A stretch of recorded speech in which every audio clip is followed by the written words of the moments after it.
Hi friends, welcome back to Suvu's kitchen. നമ്മളിന്ന് ചെയ്യുന്നത് ഉണക്കച്ചെമ്മീൻ വെച്ചിട്ടുള്ള ഒരു സ്പെഷ്യൽ റോസ്റ്റാണ് കേട്ടോ. അപ്പോൾ നമ്മളുടെ ഈ ഒരു സ്പെഷ്യൽ റെസിപ്പി എങ്ങനെയാണ് തയ്യാറാക്കുന്നതെന്ന് നോക്കാം. ഉണക്കച്ചെമ്മീൻ വെച്ചുള്ള ഈ സ്പെഷ്യൽ ചെമ്മീൻ റോസ്റ്റ് ഉണ്ടാക്കുന്നതിന് വേണ്ടി ആദ്യം തന്നെ കുറച്ച് മസാലകളൊക്കെ ഒന്ന് ക്രഷ് ചെയ്തെടുക്കണേ. അതിന് വേണ്ടി ഒരു മിക്സിയുടെ ജാർ എടുക്കുക. അതിലേക്ക് ഒരു 5-6 വെളുത്തുള്ളി ക്ലീൻ ചെയ്തെടുത്തതും ഒരു 10-15 ചെറിയ ഉള്ളി, അങ്ങനെ ഉള്ളിക്ക് അധികം അളവൊന്നുമില്ല കേട്ടോ, നിങ്ങൾക്ക് ഇഷ്ടമുള്ള അത്ര ചെറിയ ഉള്ളി ചേർക്കാം.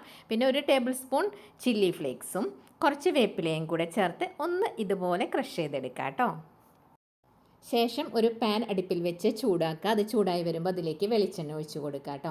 എന്നിട്ട് നമ്മൾ തലയൊക്കെ മാറ്റി നന്നായിട്ട് വാഷ് ചെയ്ത് വെച്ചിട്ടുള്ള ഉണക്കച്ചെമ്മീൻ അതിലേക്ക് ഇട്ട് കൊടുക്കുക. 1-2 പിടിയൊക്കെ മതിയാവും കേട്ടോ, കറക്റ്റ് അളവൊന്നുമില്ല. അത് നന്നായിട്ടൊന്ന് ഡ്രൈ റോസ്റ്റായി വരുന്ന സമയത്ത് വേറൊരു പാത്രത്തിലേക്ക് മാറ്റി കൊടുക്കാം.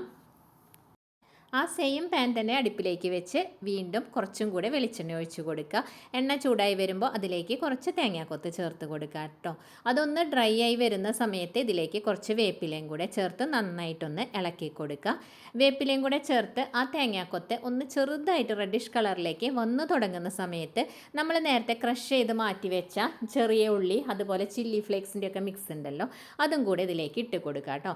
ഇതിൽ ചില്ലി ഫ്ലേക്സാണ് ഞാൻ ചേർത്തത്. ഇതിന് പകരം നിങ്ങൾക്ക് വേണമെങ്കിൽ വറ്റൽമുളക് ഡയറക്റ്റ് ഇട്ട് കൊടുക്കുക കേട്ടോ. ഒരു 3-4 എണ്ണം ചേർത്താൽ മതിയാവും. അപ്പോൾ ഈ മസാലയുടെ പച്ചമണം ഒന്ന് മാറി വരുമ്പോൾ ഇതിലേക്ക് 1 ടീസ്പൂൺ മുളക് പൊടിയും 1/2 ടീസ്പൂൺ മഞ്ഞൾപ്പൊടിയും കൂടി ചേർക്കുക. എന്നിട്ട് നന്നായിട്ടൊന്ന് ഇളക്കി കൊടുക്കുക കേട്ടോ. ഈ പൊടികളുടെ പച്ചമണം കൂടി മാറി വരുന്ന സമയത്ത് നമ്മൾ നേരത്തെ വറുത്ത് മാറ്റി വെച്ചിട്ടുണ്ടായിരുന്ന ഉണക്കച്ചെമ്മീനുണ്ടല്ലോ, അതും കൂടി ഇതിലേക്ക് ഇട്ട് കൊടുത്ത് നന്നായിട്ടൊന്ന് ഇളക്കി കൊടുക്കുക കേട്ടോ. ഈ ഉള്ളിയുടെയൊക്കെ മിക്സ് നന്നായിട്ട് ഇതുമായിട്ട് ഈ ഉണക്കച്ചെമ്മീനുമായി യോജിക്കുന്നത് വരയ്ക്കും ഒന്ന് നന്നായിട്ട് മിക്സ് ചെയ്ത് കൊടുക്കുക. അപ്പോൾ ഇത്രയേ ഉള്ളൂ, അടിപൊളി ടേസ്റ്റാണ് കേട്ടോ. എല്ലാവരും ഒന്ന് ട്രൈ ചെയ്യണേ.